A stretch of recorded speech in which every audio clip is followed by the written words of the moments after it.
The Tom Woods Show, episode 1840. Prepare to set fire to the index card of allowable opinion. Your daily dose of liberty education starts here. The Tom Woods Show. Hey everybody, Tom Woods here. We are wrapping up Scott Horton Week. I know I have a tear in my eye also. We're wrapping up Scott Horton Week with this episode. And just when you think, doggone it, Scott Horton Week couldn't get any more controversial, well, we're hitting you over the head with the truth about the Iran nuclear program and what that's been all about for years and years. Make sure you go out and you don't just listen to these episodes. You go out and get a copy of Enough Already, Time to End the War on Terrorism by our guest, Scott Horton. Give them to your friends. This is the friends you've tried to, beat over the head all these years, or even the friends who kind of agree with you, but, they sure could use some ammunition, so to speak, the good kind. Well, you got it in the form of this book. It's linked on all the show notes pages this week. Today's is tomwoods.com/1840. And once again, and for a final time for Scott Horton Week, I welcome Scott back to the show. Scott, thanks once again for being here. Thank you so much for having me, Tom. All right, let's dig right into this. It seems like as long as any of us can remember, it's almost a joke at this point. We've heard some political leader saying the Iranians are on the verge of making a bomb, and it's months away, it's weeks away. And then when you look at the date, it seems ridiculous. I mean, I don't know how long ago was the first time they said it was months away, but it's decades at this point. So we really need you to talk about what's really been going on. And then secondarily, to answer the claim, isn't it just naive to take the Iranians at face value when they say, oh, a program like this would be against our religious values. We just want nuclear power for peaceful purposes. There are plenty of hawks out there who say, yeah, sure. So, Scott, I want you to unpack this for us. Help us out. Yeah, well, listen, I don't believe any politicians, and especially not politicians from some foreign country like Iran, which is completely alien to me, and I don't even speak the language. I don't even know what the guy's saying. I only know what somebody said he said, and I definitely have no reason to trust that. And not only that, but the guy's a supreme Ayatollah at the same time that he's the supreme leader of a nation state. Well, that makes him a theocrat, which I think makes his word even less honest than I would have taken it anyway. So I have no reason whatsoever, and no one that I can think of has any reason whatsoever to take the Ayatollah at his word other than his subordinates. And that's where the rubber meets the road, is that all this time, since the 1980s, the Ayatollah Khomeini and now the Ayatollah Khamenei have both said that this is haram. Religion forbids it. We can't do it. And I'm not saying, again, that I believe that they really think that. I'm just telling you that they said that, and all indications, and there are no real indications otherwise, all indications say that the government has obeyed those edicts. That's it. When the supreme leader says it would be haram for us to act like Saddam Hussein and make chemical weapons or nuclear weapons, try to make nuclear weapons, and that's it. They don't do it. And that was what happened in the 1980s at the height of when Saddam Hussein was using sarin and Tabun nerve gas that he got from the Germans and the French, and I guess some he had made himself, all of it paid for by the U.S., and targeted at the Iranian teenage conscripts with Ronald Reagan's military satellites and all of the information, all the intelligence from the satellites provided to Saddam Hussein to use against them. And then when the Ayatollah's men came to him and said, hey, we need to fight back against this stuff. And by the way, kind of already got some chemical precursors ready to go here, as soon as you give us the order here, Ayatollah. He said, no, it's forbidden. He said, your only thing that you're allowed to do as far as these efforts are make, defensive like in other words, antidotes and whatever, methods for treatment of the victims of it. You're not allowed to respond in kind against Saddam Hussein, or else how am I better than Saddam Hussein, is what he's reported to have said. And that's the great Gareth Porter, who went to Iran and talked to all of the guys who worked for Khomeini back then in the 80s about this, and also reported that the latest Ayatollah, and there's plenty of evidence other than just Gareth Porter says so, of course, he's the best. It's when the Ayatollah said no to nukes in foreignpolicy.com. But Khamenei has said the same thing. But can I jump in on this? Because I was just reading a news item that I think people will throw at you. It's by Reuters. And here's the first sentence. Iran's intelligence minister said persistent Western pressure could push Tehran to fight back like a, quote, cornered cat and seek nuclear weapons, which the Islamic Republic has for years insisted it has no intention of ever developing. Now, I know that we could make a case for if any country feels like it's a cornered cat and is being put upon by outside forces, it might want to develop nuclear weapons. But when they specifically said we have religious objections to the very idea, well, then doesn't this throw a little bit of difficulty into your claim? Well, I mean, again, I'm just saying that was what they said, not necessarily what they meant. And they could turn right around and say, actually, now that I reread the hadiths, it says here we can defend ourselves by any means necessary. I don't know. I'm just saying that is the state of the fatwa up until now, and I'll elaborate on this a little bit more further, about what I really think, their program is meant to do. Well, I guess I'll get into that now. I mean, I think the point of it is this. They have a civilian program.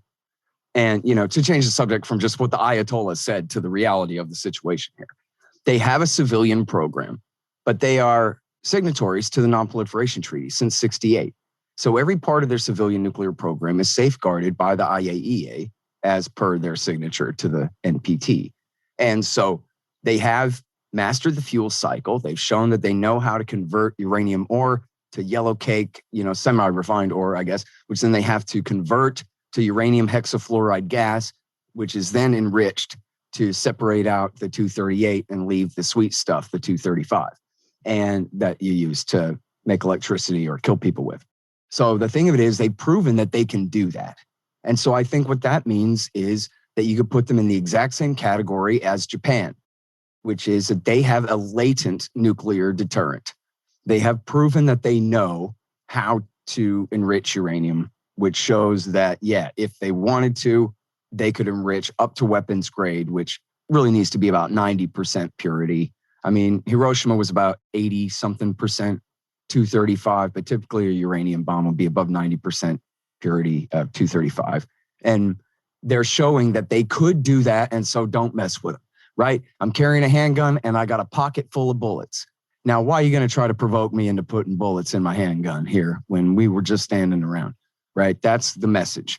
And when Bush declared that Iran was part of the axis of evil with Iraq and North Korea, the Iranians' reaction to that was essentially, well, they wanted to help steer us into Iraq anyway. We've talked about that.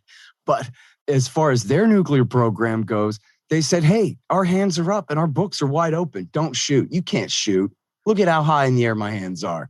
Look at how wide open my books are. You guys have access to all of our uranium stockpile, all of our conversion facilities. The law is under the NPT or under the Safeguards Agreement that the IAEA inspectors have jurisdiction anywhere where nuclear material is being introduced in any machine to be changed in any kind of a way. And then also, the final stockpile of whatever they've got. And so their bet was that if they can prove that they really, prove the negative, they're like, hey, you guys are hither and yon everywhere around here. We don't have a weapons program. That's it. That would keep America from invading. And in fact, that's what happened, Tom. You'll remember in 2007, in the fall of 2007, the CIA and, as Hillary Clinton liked to lie about Russiagate, the National Intelligence Council, that is all 17 American intelligence agencies that we know about, came together and, agreed and wrote the National Intelligence Estimate of 2007 on Iran's nuclear program, which says that they don't have a nuclear weapons program and they have not made the political decision to turn their civilian nuclear program into a nuclear weapons program. And that's where we stand right now. And according to them, they had done research up until 2003, but Gareth Porter proved in his book, Manufactured Crisis, that even that was not true. That the idea that they had done research in how to make nuclear weapons up until 2003 itself was based on, one, the Israeli forged, supposed Iranian smoking laptop, which is completely debunked. And the chain of custody was traced to Israel through the Mujahideen cult, communist terrorist cult. And then the other thing was a group of intercepts by the Defense Intelligence Agency, which they made an honest mistake. They made a judgment that looks to us like they're buying dual use items for some kind of secret nuclear project. But later, when the IAEA had jurisdiction to go and look, they resolved all these questions. And they said, oh, there's that ring magnet we were looking for. It's right here at Sharif University for the civilian purpose it was claimed to be for in the first place.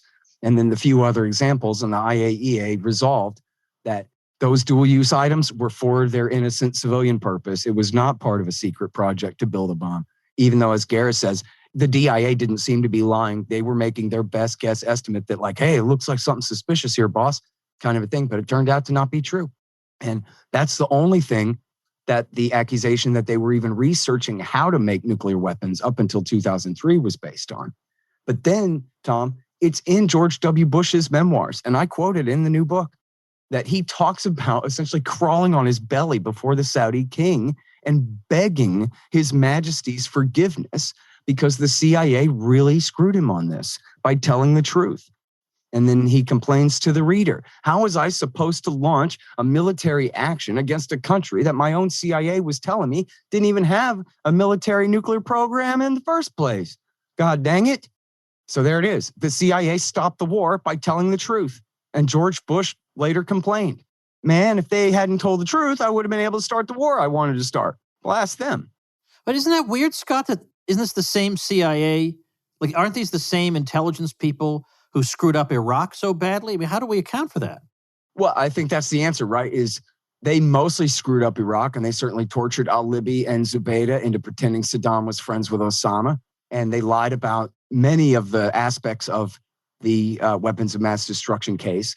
But at the same time, though, that parade into Iraq War II was being led by Bush and Cheney and their neoconservatives. And the CIA was along for the ride.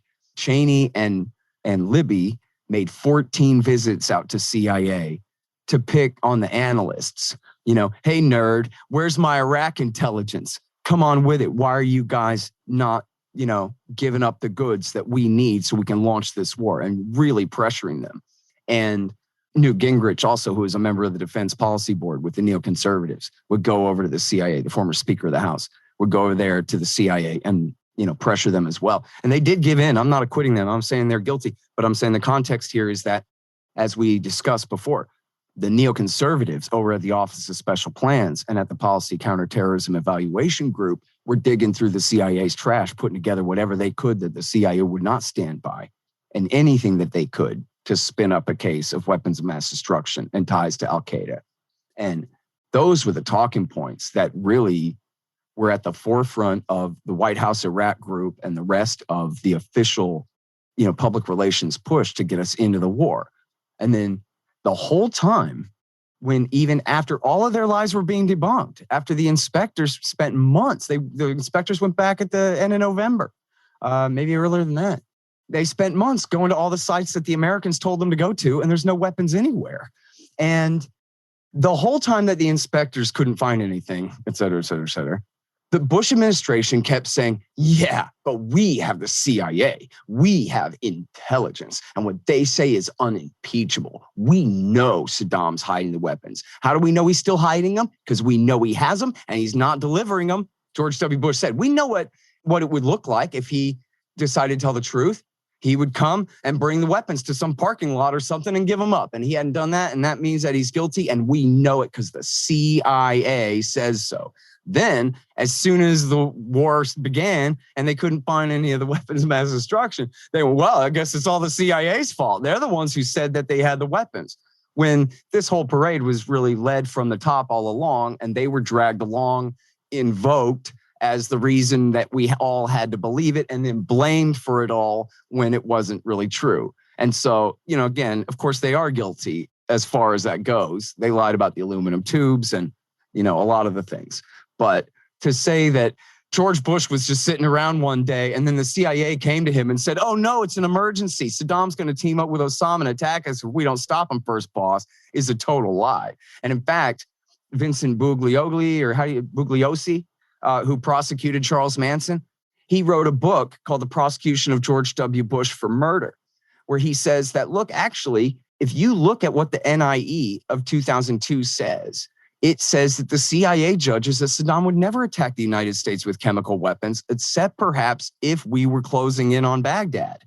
But an offensive threat that he would give the weapons to Osama bin Laden, they did not judge that at all. And so Vincent Bugliosi said, well, either George W. Bush read that, and then just lied and turned around and said, intelligence says this is a real danger and a real threat we must preempt, or Condoleezza Rice read it and didn't tell him what it said.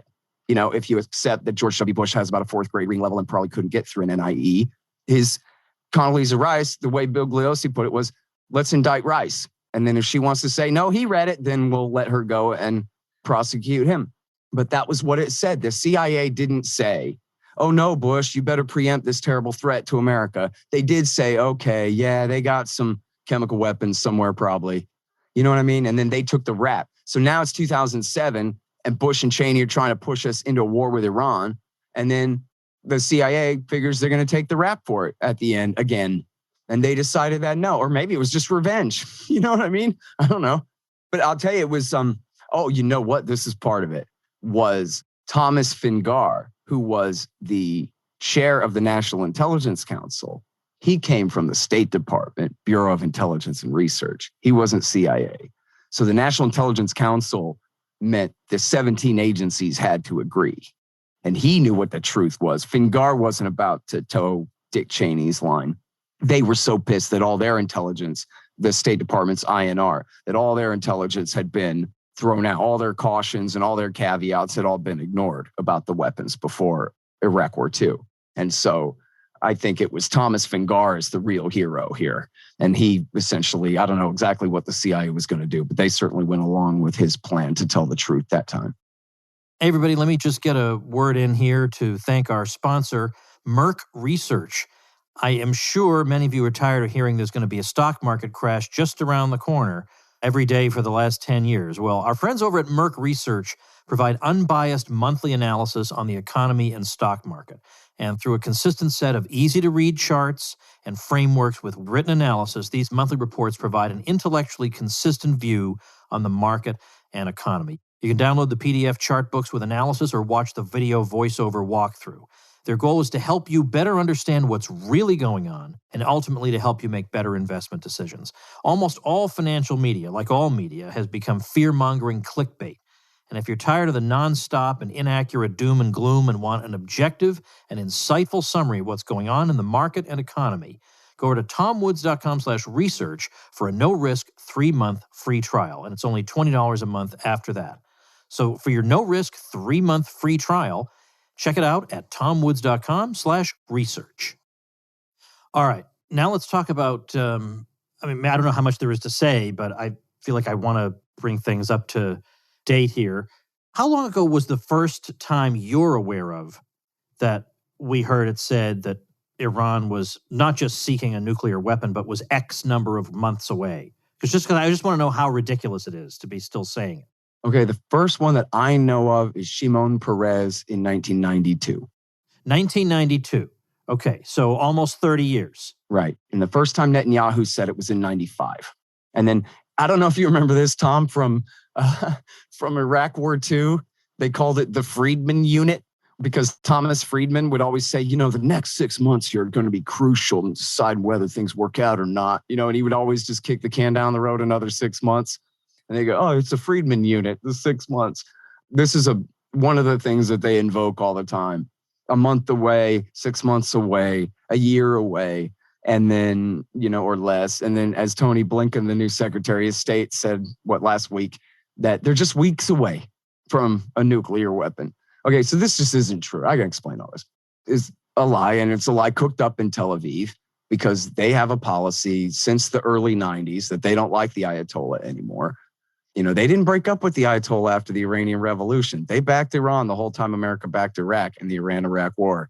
But then they turned their policy around. It's pretty complicated, but they had what was called the periphery policy, or the doctrine of the periphery, that said we want to back Turkey and Iran and Ethiopia and countries like that to keep all our close-in Arab states off balance and divided by enemies on their far side, kind of a thing. And then what happened was Yitzhak Rabin, and Shimon Peres was his right-hand man, I guess, was his president at the time, or defense minister, I guess, when he was prime minister. And they changed the doctrine of the periphery and turned it upside down and said, no, in fact, now we want to go ahead and negotiate with the Arabs. I mean, they'd already made peace with Egypt and Syria. They said, we want to negotiate with the other Arab states, or at least some of them, and including the Palestinians. He was not really going to give them an independent Palestinian state on the West Bank and Gaza. That much was a ruse, although he was assassinated by a Zionist settler, Netanyahu fan, who, to him, it was all the same. To him, it was the greatest betrayal. So he murdered him over it. But it's not like he was really going to give up an independent state, but he was negotiating with the Palestinians. And so he came up with this policy of turning around and demonizing Iran, in a sense, in order to distract from the fact that he was going to begin to treat the Palestinians slightly more fairly. That, his critics would say, oh, you're a traitor and a sellout and you're giving up the West Bank. And he would say, what about the Ayatollah?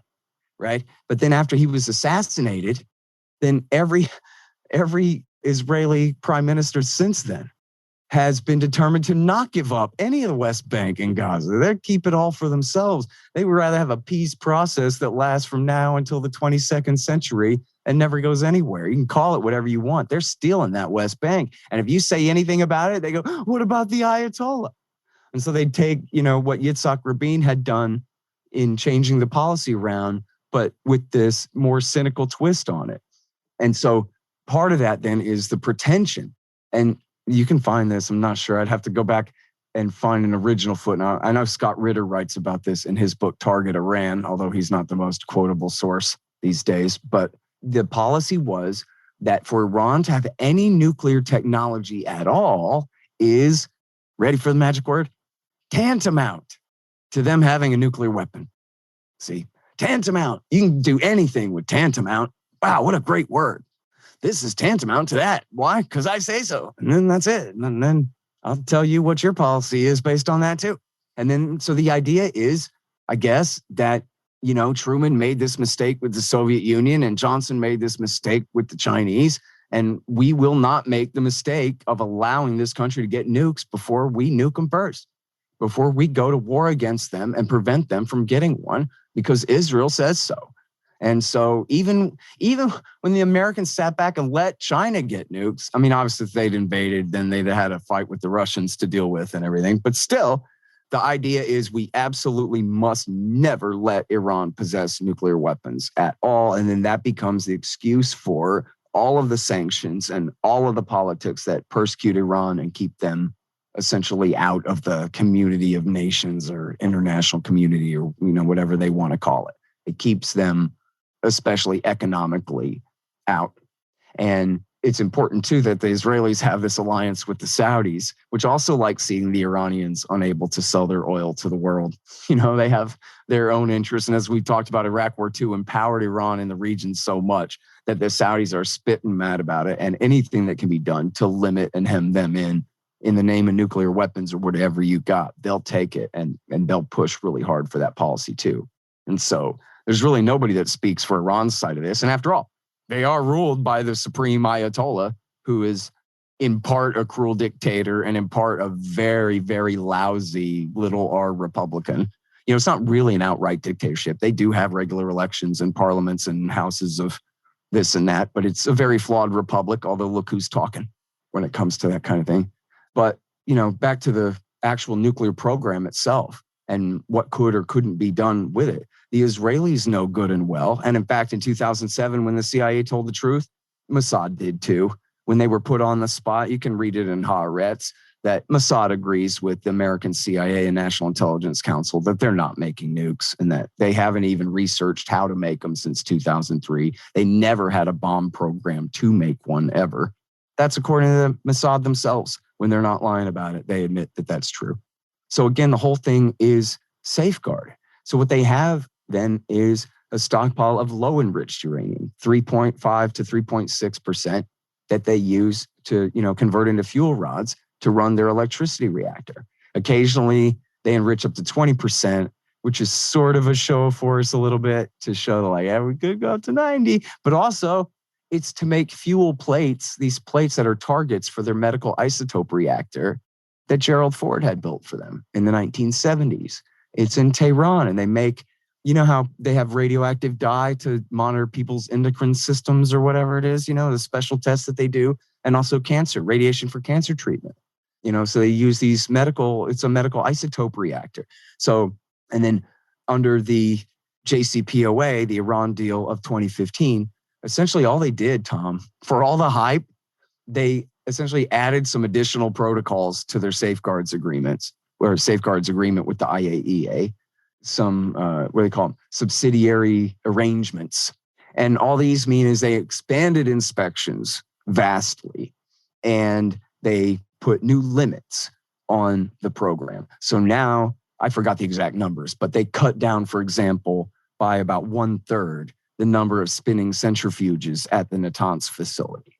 They took the separate uranium centrifuge facility at Fordo and turned it into a research facility only, no production of uranium there.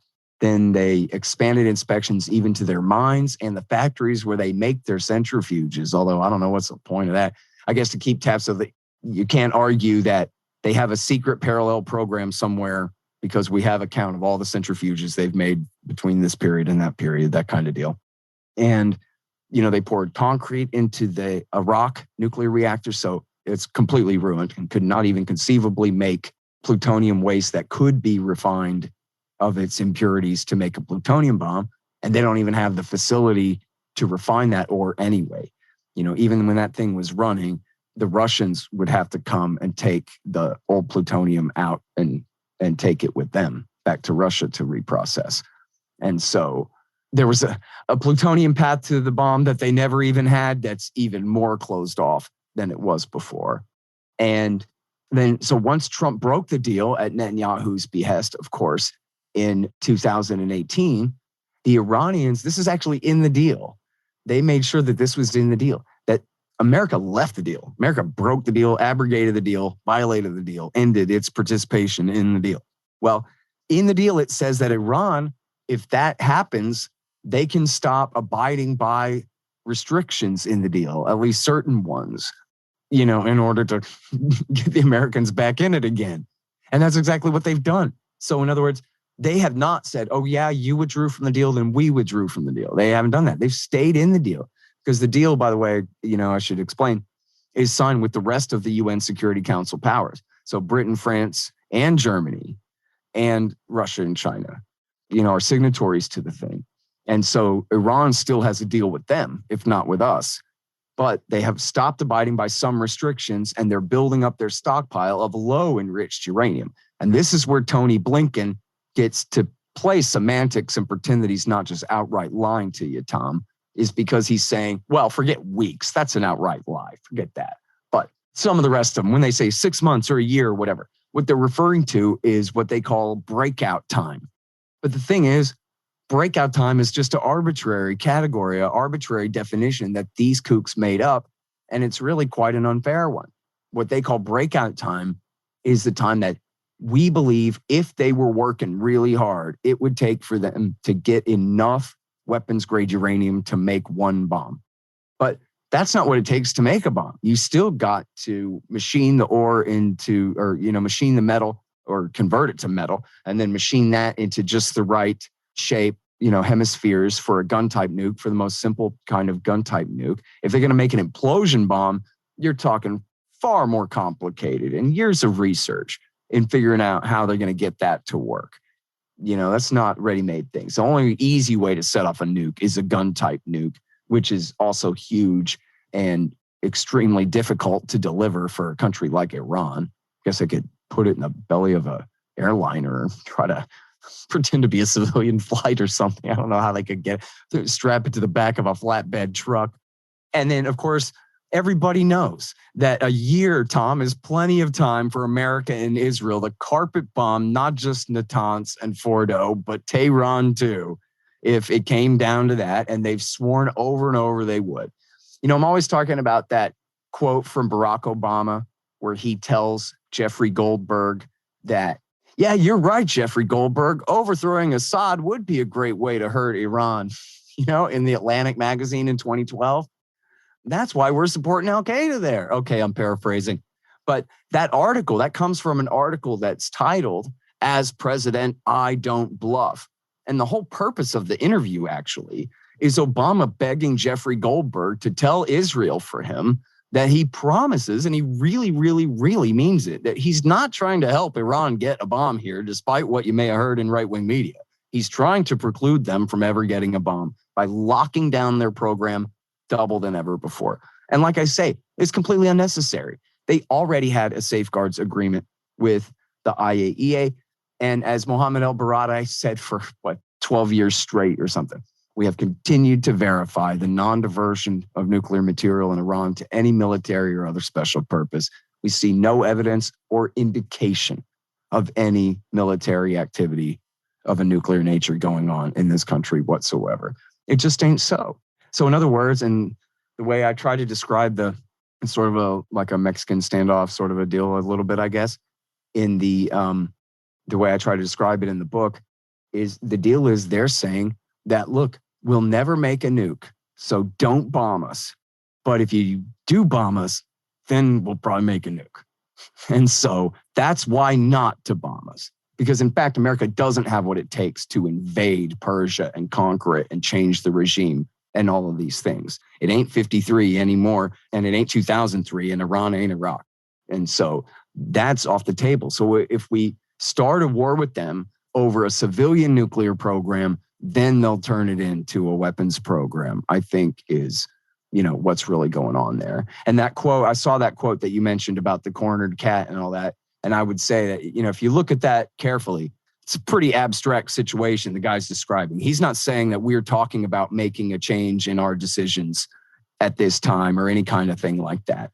It's, tough guys say lots of things, but I don't think that that particular guy is in the chain of command for deciding whether they're making bombs or not. That is always going to be a decision that comes from way above him on the pay grade there. So, there's a lot of Americans who talk really tough about Iran too. They're not always speaking for President Trump or for President Biden either. You know what I mean? Well, I appreciate your analysis of all this and sorting it all out, because this whole issue goes back so far. Again, to me, it's like the Kennedy assassination. There's so many details to master. I'm glad Scott Horton is mastering them for me. Now, having said that, I want to give you an opportunity as we wrap up Scott Horton Week to say a couple things that we want to say that are very important. One about your video series and the other about the Libertarian Institute. So go ahead and take a couple minutes to do that. Yeah. Well, first of all, Tom, thank you so much for being so generous with your time and doing so much to help promote the book. And for that matter, for being part of the Libertarian Institute with us and everything. I think you already know how grateful I am, but I should say it where other people can hear it sometimes too. So there's that. And then, the Institute, we're holding a big fund drive. And it's been since the summer of 2019 when you helped me do that gigantic fund drive that we did that helped fund the Institute for the last year and a half. Now that money's gone. And I didn't hold any new fundraisers because I didn't want people to think like I'm some kind of grifter. I'm holding another fundraiser before the book that I promised was done yet. And so I spent us pretty much down all the way to the bottom of the bank here in paying my guys and keeping the Institute going. So we need a refresher there. And hey, it's a great time since there's so many new Bitcoin millionaires in the libertarian movement and GameStop ones too, I bet. And, I think at the Libertarian Institute, we got a lot to offer and we've got a great future ahead. Obviously, Cato and Mises are giants, but I believe that the Libertarian Institute is already of an equal stature with some of our other favorite libertarian think tanks, and I think that, with the likes of Pete Quinones and Kyle Anzalone and Keith Knight and all the great guys that we have over there, Tommy Salmons and all our great writers, I think the Libertarian Institute is going to be an extremely important part of our movement for a long time to come here. And I hope if people agree that they'll help keep us going as far as that goes. And then there's the video series, which goes along with the book. Oh, and I should say about the Institute, I'm proud to say we publish books, really great books. 3 of mine, the great Ron Paul, and of course, Fool's Errand about Afghanistan, and the brand new one, Enough Already, Time to End the War on Terrorism, which is available in Kindle and paperback. And also, if you go to enoughalreadybook.net or libertarianinstitute.org/enoughalready, you'll see there's about 7 or 8 different options for people who don't want to shop Amazon.com. We got all different places where you can get the book there too. And then as part of this, and I want to remind people again, this is a book I was going to write with Tom that turned into a book about Afghanistan a few years ago, but now is finally done and is more or less pretty much what we had in mind when Tom first called me and proposed this thing, that it's a take on each and every one of the terror wars from Jimmy Carter all the way through right now. Not so much for dummies, but for people who are interested in this stuff and want to take a look at that. And yes, including Somalia and Mali and all of them. It's all in there. And then there's this wonderful guy, friend of Tom Woods, friend of the Tom Woods, formerly Facebook group, but now it's on MeWe, I guess, Gus Cantivero, who is this extremely talented video editor. He makes documentaries and television commercials and this kind of thing. And he just volunteered his services to me, and he came over here and filmed me. On one day, we knocked out 14 chapters of the video adaptation of this book, Enough Already. And we're putting them out as a regular series on my YouTube channel, youtube.com/Scott Horton Show. And we're putting them out every other day. And so we should be done with the last chapter, chapter 14, on February the 26th. But it's all the way through, Jimmy Carter all the way through. And so far, they've gotten a lot of clicks and a lot of likes. Everybody on Twitter seems to really get a kick out of them and everything. And so I hope people take a look at that. And maybe that'll whet your appetite for the book a little bit too, if you take a look. It's Enough Already, Time to End the War on Terrorism, a video adaptation by Gus Cantivero. All right. I'll put that link to the videos at tomwoods.com/1840. So that'll be a quick way for you to find it. I'm going to watch them myself in the coming week and then maybe say something about them in the next Tom Woods Show episode when it's just going to be me. So in any case, Scott, first of all, I also want to thank you. I mean, this is a considerable investment of your time, both the writing of the book and spending an entire week of Tom Woods Show episodes with us. We appreciate that a lot. And all I can say is best of luck to you. And the homework assignment of everybody listening is to go and get Enough Already. I know you think, we have a lot of books to read and this and that. Okay, it's true. We have a lot of excellent books. No question about that. And sometimes I think, I don't think our problem as a movement is a lack of books, like we need more books. But this one, I make an exception. This one we did need because there is no such book. If you can find anything anywhere that's like this book in the libertarian movement or anywhere, I'd like to know about it because I'm pretty certain that Scott has done something that hasn't been done that fills a major gap as only he can fill it. So you'll find the links. Scott told you how to find it. I've also got it linked to tomwoods.com/1840. And I hope you all will go do that. And Scott, I hope you have a wonderful night. Thanks for being with me. Thank you, Tom. Appreciate it. All right, everybody. That was Scott Horton Week. I have nothing else to say. Sometimes I wrap things up with a few little comments I do have one more thing to tell you. And that is I'm doing an event out in California. And you may think, event in California? How can this be, Woods? Well, I don't know. I don't know how this is working. I'm just responding to people saying I got to come out there. So I have an event, San Juan Capistrano, not far from Irvine. March 2nd would have been Murray Rothbard's 95th birthday. We're going to have a wonderful event with a lot of fun folks. We're more than half full already, still with plenty of time to go. So make sure and reserve your spot there because there really is a capacity limit. So the link for the event is tomwoods.com/MarkTom. That's MARK Tom, because Mark Skousen will be joining me there as well. So I hope to see all you Californians there, and I'll see you next week. Become a smarter libertarian in just 30 minutes a day. Visit tomwoods.com to subscribe to the show for free, and we'll see you next time. Like the sound of The Tom Woods Show? My audio production is provided by Podsworth Media. Check them out at podsworth.com.